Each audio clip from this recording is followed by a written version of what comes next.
असंतुष्ट, उनके अंदर संतुष्टि नहीं रहेगा, यहां तक कि शादी में भी संतुष्टि नहीं रहेगा।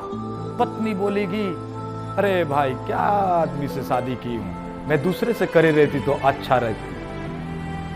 पति बोलेगा कि ये कैसा पत्नी मिली है, इससे अच्छा खूबसूरत वाली से शादी करने से ठीक रहता। इस प्रकार के लोग इस दुनिया में होंगे। उनके पास अगर पैसा भी दिया जाए, 1 लाख कमाते महीना में, लेकिन उनको लगेगा 1 लाख पर्याप्त नहीं है भाई, हमें तो करोड़ों में चाहिए। मनुष्य संतुष्ट नहीं है। उस समय के लोग संतुष्ट नहीं थे। अगर उनके पास एक घर हो जाए तो उनके मन में और लालच उत्पन्न होता है कि मेरे पास और 2 घर हो जाए। उनके पास अगर करोड़ों रुपया है तो करोड़ों रुपया में भी उनकी मन की संतुष्टि नहीं है। वो तो चाहते हैं कि अरबों आ जाए।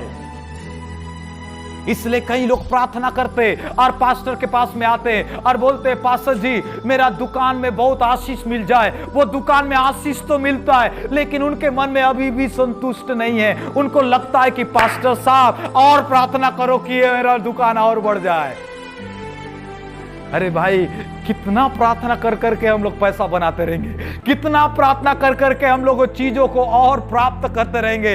आपको मैं बताना चाहता हूं, जो चीज आप प्राप्त करते हैं ना, वो चीज आपको कभी संतुष्ट नहीं करेगा। सच में पास्टर पूरन ने बोला, आप जरूर इस चीज को चेक करो। आपके अंदर संतुष्टि नहीं है। आप मनुष्य से एक्सपेक्ट करते हैं। हो सकता है आपके ऊपर मैंने हाथ नहीं रखा, लेकिन आपके मन में क्या रहेगा मालूम है? जी पास्टर साहब ने हाथ तक नहीं रखा। आप उस प्रार्थना में भी असंतुष्ट है। आपका मन भरा नहीं। आपको कैसे करके संतुष्ट कर सकते हैं? आपका मन को कैसे भर सकते हैं? कोई इंसान है जो आपके मन को भर सकता है? कोई इंसान है जो आपको संतुष्ट कर सकता है? आप मुझसे एक्सपेक्ट कर रहे हैं कि मैं आपको संतुष्ट करूं, मैं आपके बातों को मानूं, मैं आपके बातों को सुनूं। शायद आपकी बातों को मैं सुन नहीं सकता, कोई दूसरे के बातों को सुनने में मैं बिजी हूं, तो आपको लगता है कि पास्टर ने मेरी बात को नहीं सुना, तो आप मेरे बातों से असंतुष्ट हैं। आप आज इस यहां पर प्रार्थना किए, वचन को सुने, आपका मन क्या कहता है? क्या खाली है वो मन? इस वक्त मेरे प्यारे भाई बहनों, आप और मैं मनुष्य से प्राप्त करने का कोशिश कर रहे हैं। मनुष्य से हम चाह रहे हैं कि वो हमारी बातों को सुने। मनुष्य से चाह रहे हैं कि वो मुझे रेस्पेक्ट दे। मनुष्य से चाह रहे हैं कि वो मुझे सुने, वो मुझे समझे, वो मुझे पहला स्थान दे। आप इस मनुष्य के पास में आकर ऐसा सोचते हैं, मनुष्य से कभी संतुष्ट नहीं हो पाएंगे। आपको मैं बता दूं, चीजों से कभी संतुष्ट नहीं हो पाएंगे, पैसों से कभी संतुष्ट नहीं हो पाएंगे, आपके पद से कभी संतुष्ट नहीं हो पाएंगे। आप जो पद में हैं, आप ये चाहते हैं कि मेरा पद बड़ा हो, आपके अंदर संतुष्टि नहीं है। क्यों? क्योंकि आप मनुष्य से संतुष्टि चाह रहे हैं।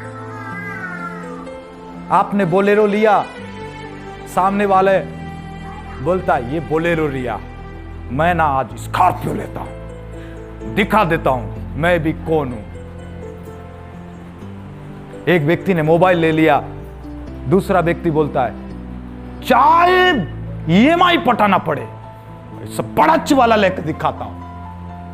आप संतुष्ट नहीं है चीजों से, आपका मन से आपको अच्छा ऐसा लग रहा है कि जो मेरे पास है वो थोड़ा कम है, जो दूसरे के पास है उससे। आपको ऐसा लग रहा है कि जो मेरे पास है उसका कोई कीमत नहीं, जो दूसरे के पास है उसका कीमत है। आपको ऐसा लग रहा है कि मैं जैसा दिखता हूं वो काफी नहीं है, मैं तो दूसरे व्यक्ति के जैसा दिखना चाहिए था, उसके समान बनना चाहिए था। आप क्या देख रहे हैं? आप दूसरे के जैसा बनना चाहते, दूसरे के जैसा दिखना चाहते, दूसरे के जैसा आप होना चाहते हो, दूसरे के जैसा आप दिखना चाहते हो। आपका वस्त्र ऐसा हो, आपका स्टेटस ऐसा हो, आपका क्वालिटी ऐसा हो, आपका वैभव और सुंदरता ऐसा हो, लेकिन आप दूसरे को देख रहे हो, अपने आप को कभी नहीं देख रहे। आप सोच रहे हो कि मैं कम हूं और दूसरा सामने वाला व्यक्ति ज्यादा है। आप ये सोच रहे हो कि मेरा व्यवसाय छोटा है और दूसरे व्यक्ति के व्यवसाय बड़ा है। आप ऐसे सोच रहे हो कि मेरा परिवार अशांति में है और दूसरे के परिवार में शांति है। ऐसा सोच रहे हो। कब तक आप दूसरों को देखोगे? कब तक चीजों को देखोगे? कब तक आप दूसरों के साथ में अपने आप का तुलना करोगे? ये समय है, दूसरा आपको संतुष्ट नहीं कर सकता। देकर, बोलकर, मदद करके आपको संतुष्ट दूसरा नहीं कर सकता। आपको संतुष्ट आपका परमेश्वर ही कर पाएगा।